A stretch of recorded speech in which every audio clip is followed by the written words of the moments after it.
একটি ছোট গ্রামে দুই ভাই বোন কুকুর একসাথে বাস করত।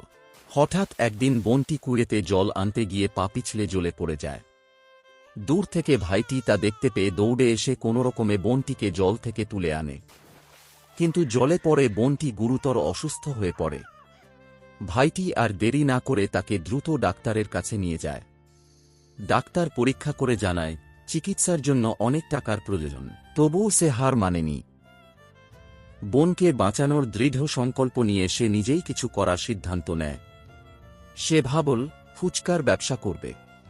নিজের সমস্ত চেষ্টা দিয়ে ফুচকা বানানোর ব্যবস্থা করল এবং একটি বাজারে গিয়ে ফুচকা বিক্রি শুরু করল। দিনরাত পরিশ্রম করে সে কিছু টাকা জোগাড় করতে সক্ষম হয়। সেই টাকায় বোনের চিকিৎসা করানো হয়। ধীরে ধীরে বোনটি সুস্থ হয়ে ওঠে। এই ভিডিওটি যদি ভালো লাগে অবশ্যই একটি লাইক করে দেবেন।